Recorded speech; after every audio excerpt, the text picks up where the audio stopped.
प्रभु यीशु मसीह के नाम में आपको अनुग्रह और शांति मिलता रहे। आज के अध्ययन में हम देखेंगे उत्पत्ति 2 अध्याय 18 पद। यहाँ लिखा है, फिर यहोवा परमेश्वर ने कहा, आदम का अकेला रहना अच्छा नहीं, मैं उसके लिए एक ऐसा सहायक बनाऊंगा जो उससे मेल खाए। प्रिय मित्र, विवाह की जो प्रथा है यह हम मनुष्यों से नहीं पर परमेश्वर से आई है। परमेश्वर ने मनुष्य को अपने हाथों से रचा है। वह हमसे प्रेम करता है। जब परमेश्वर ने पहला मनुष्य आदम को बनाया तो उसने उस पर अपना प्रेम को प्रकट किया। पूरा पृथ्वी को उसने मनुष्य को दिया। मनुष्य के लिए उसने सूर्य, चांद, तारेगणों को बनाया। मनुष्य को बनाने से पहले ही उसने मनुष्य के लिए आवश्यक सभी चीज़ों का प्रबंध किया। उसने आदम को आदन की वाटिका में रखा, उसके खाने के लिए सब भांति के फल वाले वृक्ष को उगाया। मनुष्य परमेश्वर से कुछ नहीं मांगा था, बिन मांगे उसने सब कुछ दिया। जब हम भी परमेश्वर की उपस्थिति में रहते हैं, उसके करीब रहते हैं, हमें परमेश्वर से ज़रूरत की चीज़ें मांगना नहीं पड़ता, वो खुद हमारी ज़रूरत को पूरा करता है। हमें अपने ज़रूरत की चीज़ों का चिंता नहीं करना चाहिए। हमें बस इस बात का परवाह होना चाहिए कि मैं कैसे परमेश्वर के करीब रहूं। परमेश्वर आदम से प्यार करता था। वह उसके जीवन में कुछ कमी देखना नहीं चाहता था। इसलिए उसने कहा, आदम का अकेला रहना अच्छा नहीं, मैं उसके लिए एक ऐसा सहायक बनाऊंगा जो उससे मेल खाए। आदम परमेश्वर से इस विषय में प्रार्थना नहीं किया कि मैं अकेला हूँ, मुझे साथी चाहिए, लेकिन परमेश्वर ने खुद मनुष्य के लिए सहायक को बनाया, क्योंकि मनुष्य का अकेला रहना परमेश्वर को अच्छा नहीं लगा। सहायक की तब ज़रूरत पड़ती है जब आपके पास जॉब हो, कुछ योजनाएं हो जिसे आप पूरा करना चाहते हैं।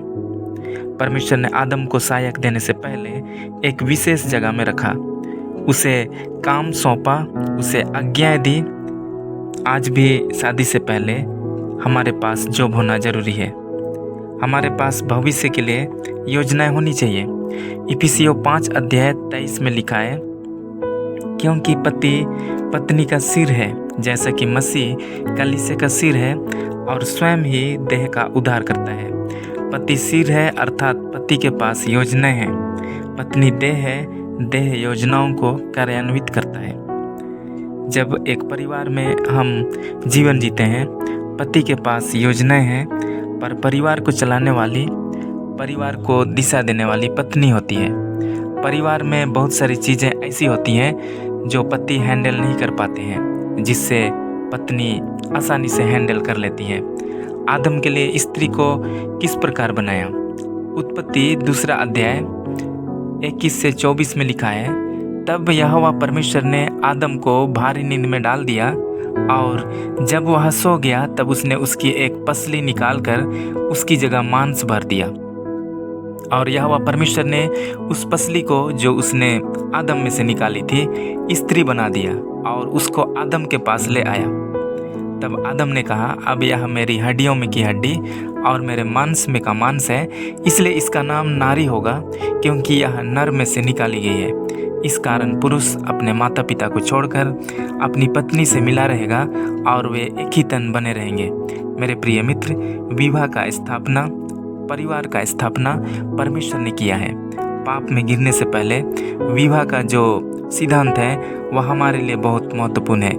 मैं इन पदों से कुछ बिंदुओं को आपके सामने रखना चाहता हूँ। नंबर 1, परमेश्वर ने कहा, मैं आदम के लिए एक ऐसा सहायक बनाऊंगा जो उससे मेल खाए। परमेश्वर सही समय में जीवन साथी का प्रबंध करता है। कभी कभी हम समय से पहले जीवन साथी के लिए परेशान होते, इसके कारण हमारा कैरियर बर्बाद हो जाता है। परमेश्वर जब सहायक का प्रबंध करता है तो ऐसा सहायक बनाता है जो हमसे मेल खाए। हमारा बुद्धि और समझ फेल हो सकता है, पर परमेश्वर सब कुछ जानने वाला परमेश्वर है। वो जानता है कि हमारा मेल किससे होगा और किससे नहीं। हम भावनाओं के बहाव में बहाकर सही चीज़ों को पहचानने में नाकामयाब हो सकते हैं। हमें परमेश्वर पर भरोसा करना चाहिए। वो उचित समय में सब कुछ उपाय करने वाला परमेश्वर है। याद रखिए, परमेश्वर ने आदम को पहले जॉब दिया, तब उसके लिए जीवन साथी का प्रबंध किया। नंबर 2, जब परमेश्वर ने स्त्री को बनाया तो इससे आदम अनभिज्ञ था।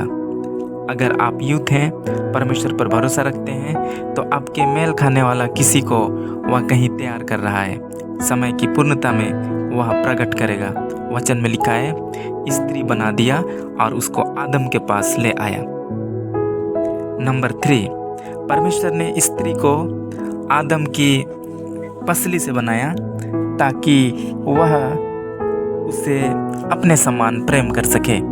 इफिसियों 5:28 में लिखा है, पति अपनी अपनी पत्नी से अपनी देह के समान प्रेम रखे। नंबर 4, जब परमेश्वर ने स्त्री को आदम के पास लेकर आया तो आदम ने कहा, अब यह मेरी हड्डियों में की हड्डी और मेरे मांस में का मांस है, इसलिए इसका नाम नारी होगा, क्योंकि यह नर में से निकाली गई है। मेरे प्रिय मित्र, आदम ने स्त्री को अपना हड्डी और मांस कहा। उसने स्त्री को वास्तविक रूप में पहचाना। एक पति के रूप में हमें भी इस बात को ग्रहण करना चाहिए। हम जिस प्रकार खुद का देखभाल करते, उनका भी देखभाल करना है। पति पत्नी का प्रोवाइडर है। आदम ने उसे अपना नाम दिया। नंबर 5, 24 में लिखा है, अपनी पत्नी से मिला रहेगा, वे एक ही तन बने रहेंगे।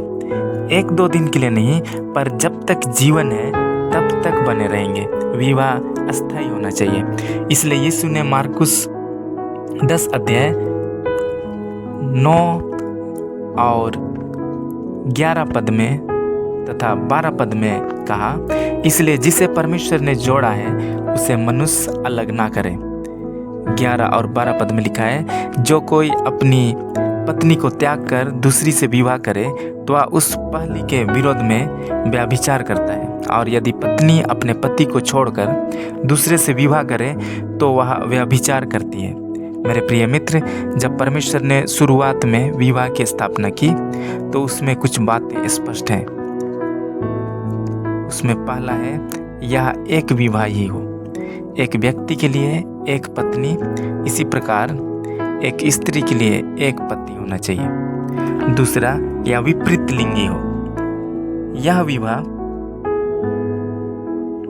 स्त्री पुरुष के बीच होना है।